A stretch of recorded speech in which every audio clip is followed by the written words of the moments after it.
তো কোর্টে প্রচুর ভিড় হয়ে গেছিল। তো জজ সাহেব লয়ারদের রিকোয়েস্ট করেছিল যে যাতে বাইরে চলে যায় অনেক লয়ার, শুধু বলেছিল যারা অ্যাসিস্ট করছে তাদেরকে বেরোতে বললো। আমাকে ফার্স্টেই বলে যে you please take your seat first, মানে I am not coming within that.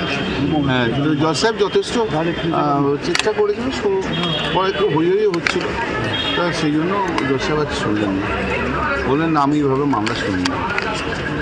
14 তারিখে কিন্তু শোনা যাচ্ছে ইডি চিফ জাস্টিসকে মেল করেছেন এবং তারা বলেছেন আজকেই শুনানি হোক, অত্যন্ত বেঞ্চ দেখুন কে কী করেছে না করেছে আমি তো জানি না, আমি বলতে পারবো না, আপনারা বলতে পারবেন না আপনারা করেছেন। এরপর চিফ জাস্টিস কী করবেন ইডির ব্যাপারে আমি কী করে বলবো, I don't have any comments.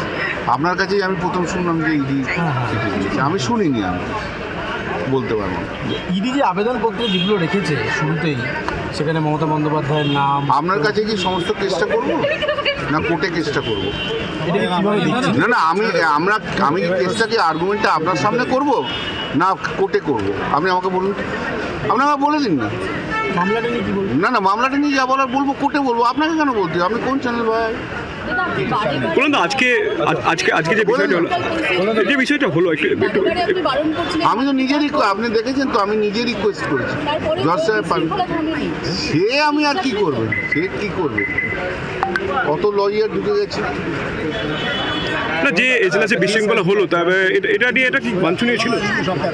দেখো, বিশৃঙ্খলা কি শৃঙ্খলা আমি এটা বলতে পারবো না, কারণটা হচ্ছে লয়াররাও interested to hear the matter. আচ্ছা, কোনটা বিশৃঙ্খলা কোনটা শৃঙ্খলা আইডেন্টিফাই করার মতো আমার পজিশন নয়। জজ সাহেব শুনতে চাননি, এইটাই আমি বললাম, কিন্তু আমি তার মানে বলছি না যে এটা বিশৃঙ্খলা বা শৃঙ্খলা, সেটা জজের ব্যাপার, জজ ডিসাইড করবে। আপনি কি একা প্রশ্ন করবেন? পরবর্তী ডেটটা দিয়েছে, এটা নিয়ে আপনি কি খুশি? আপনি একাই প্রশ্ন করে আপনাকে আর কোনো উত্তরই দেবো না। বললাম না, আজকে যে পরবর্তী ডেটটা যে দিয়েছে সেটা নিয়ে আপনার খুশি?